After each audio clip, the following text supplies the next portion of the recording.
Today we are going to be working with how to use a foam bowl as a mold to be able to replicate this shape in the bottom of your ceramic sculpture. Here's an example of how the bottom of this coil pot has been built using one of those foam bowls. So the first thing we need to do is we need to wedge our clay. And this technique is going to work best if you use clay that is a little bit on the softer side. So we're going to be using this mold as a press mold. And since this foam is pretty fragile, you're going to want to press the clay into pieces. You're also going to want to hold it from the outside whenever you're pressing. That's to prevent the foam from tearing. You can put the clay into the bottom of this in a specific pattern. I'm going to do balls of clay as the first method. Later on, I can show how to put coils and other patterns in this before doing the smoothing out. So little pieces of clay that form a ball that is about the size of like a 50-cent piece. And it's easiest to just do this all at once, make a bunch of these little balls of clay. Now, how many do I need? Well, that depends on how big I make these and really how big the bowl is, but I'm gonna be placing these all across the bottom and up the sides, all the way up to the edge here. Then I'm gonna be trimming it back to this point right here where the shape of the bowl changes. So before this curves out, that's where I'm gonna cut it back down. The clay will spread a little bit once I'm pressing them in, and I'm gonna be pressing them to about the thickness of my pinky. So now I'm gonna take these and I'm gonna press them in, and then just check that with the thickness of my pinky to make sure that I'm not going too thin. Then I'm going to take another one, I'm going to overlap it a little bit on with that first one, and then I'm going to press that down as well. So I'll start by completing the bottom section of this bowl.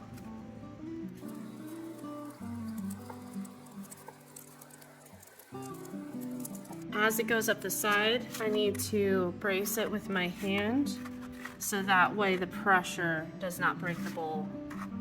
So any that are starting to curl up the side, I'm just going to make sure I'm pushing those up and bracing. Now I'm going to travel up, continuing that overlapping, and then squeezing it out to be about the thickness of my pinky.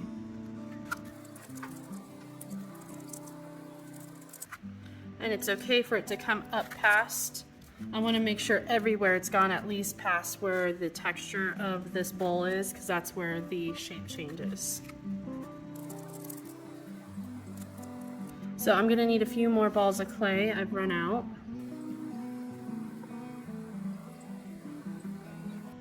I probably should have left one of them behind so that way I could confirm that I'm using the same size ball of clay each time.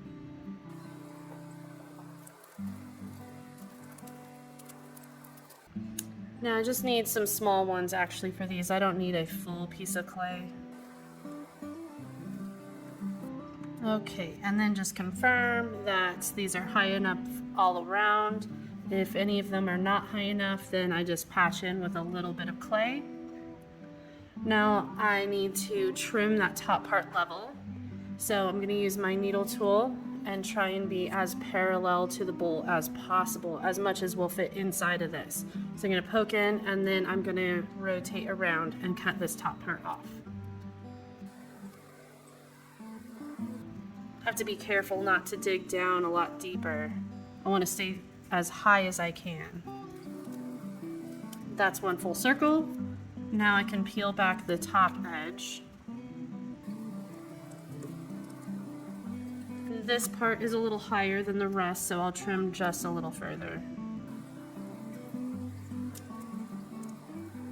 Any sort of fettling knife would also be good for this. And all the while keeping whatever tool you use very level, because that way you're going to end up with a very flat kind of shelf right here because what I'm doing next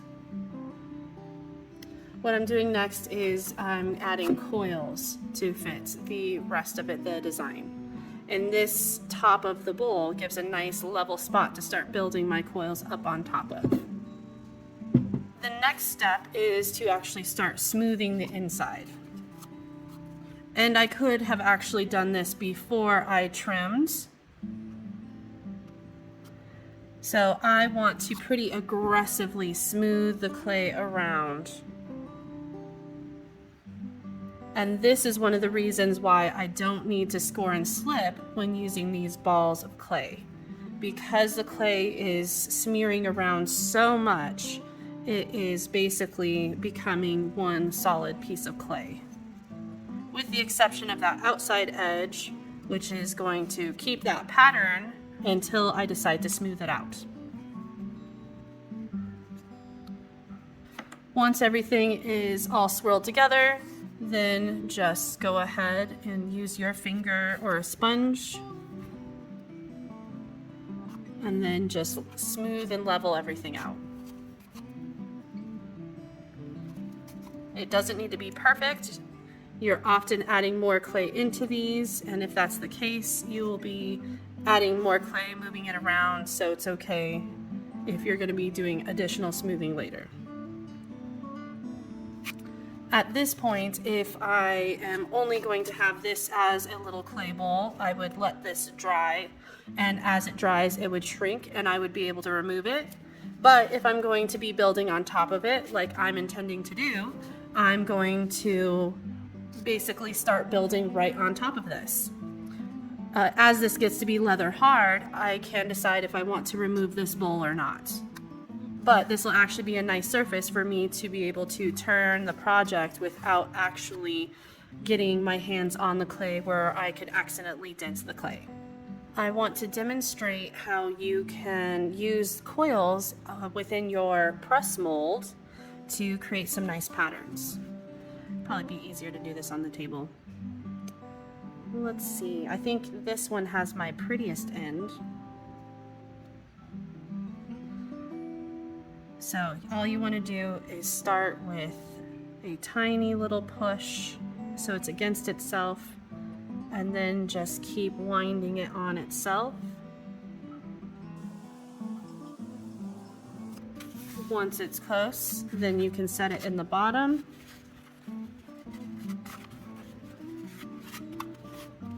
And then you can press that along until you want it to stop. If I only want it to fill the bottom, I'd probably stop right here.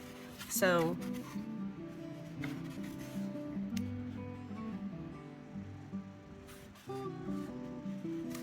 careful not to cut my bowl. From here, I can actually start building up patterns along the side. So these are the same patterns I could have within any coil pot. Sometimes I just want very even coils that go around in a circle rather than doing a spiral around.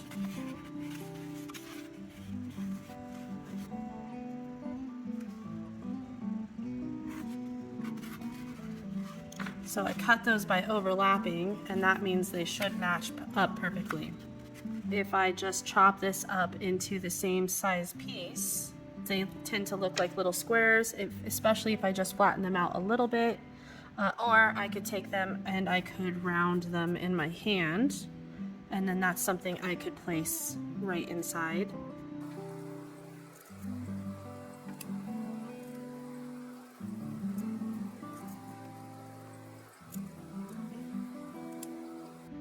I think I'll stick in some of these squares.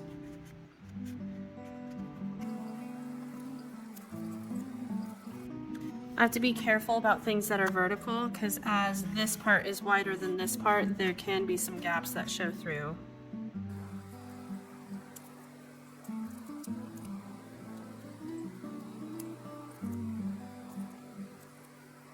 So I think I want to have half and half, so I'll do some balls of clay around the other side to fill in that line. Okay, so now I think I'll do a twist. For a twist, because the clay is going to be wrapping around another piece of clay, it's nice to make it a little bit thinner.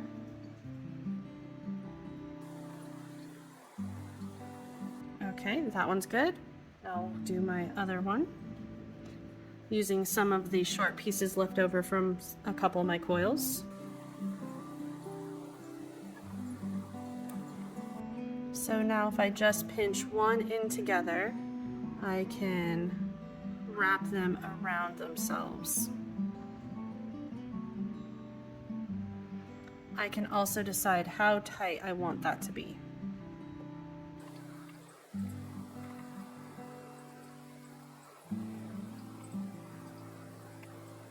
Now I like to flatten these down a little bit, so I just press that.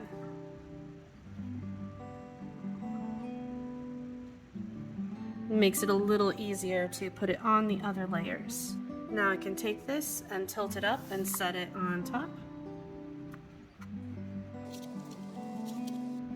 I did have a tear. It was a little thin right there, but I should be able to patch that up so that way it looks natural.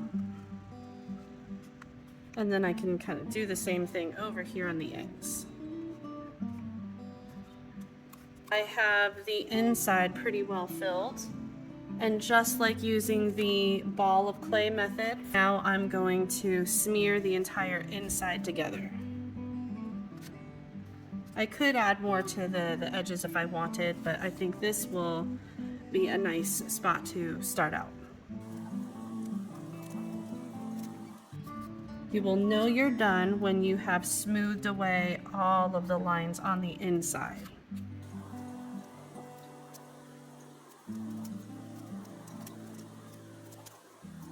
If I liked these patterns on the inside, I would need to score and slip between all of the layers. Or I could smooth on the outside, but I would really need to be building on the outside of a bowl instead of the inside.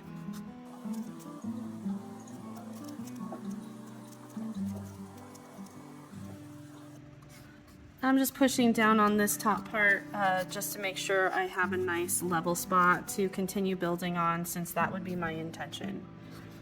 Then, if I weren't building onto this, I could just let this dry, shrink up a little bit, and it'll pop out of the bowl. Or if I need to remove the bowl early, once this has firmed up, I could tear the bowl right here and then start to peel it off in pieces like peeling an egg.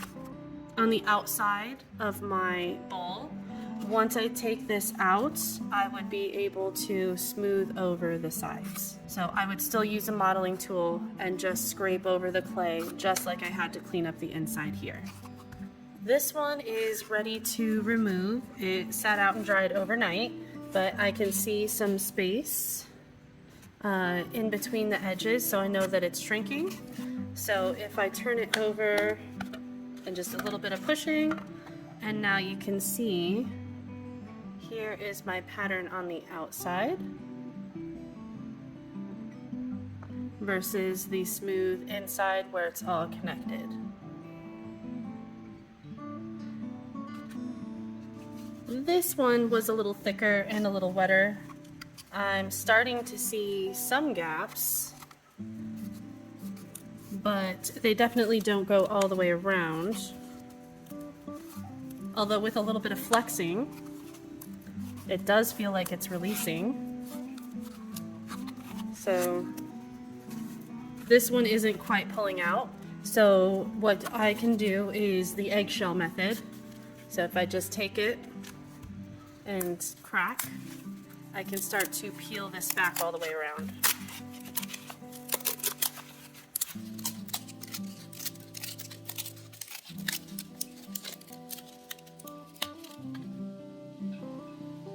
Not too bad. So this is the pattern that it leaves behind. Looks kind of like a cobblestone street or a stone wall or something. And then I could just smooth out this top edge and then a little more smoothing on the inside, and it is good to go.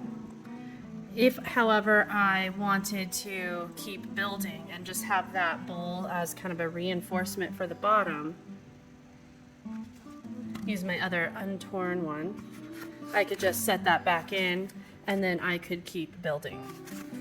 Each layer of coils or other patterns can stack right on top of this flat shelf that I've cut.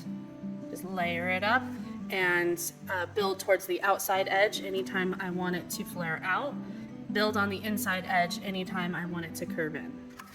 I could use a plastic bowl for this as well, but I would just want to line it with some saran wrap or even some paper towel, something that helps the clay release from the bowl. So there you go. That is how to use the press mold method off of a foam bowl to create that replicated shape.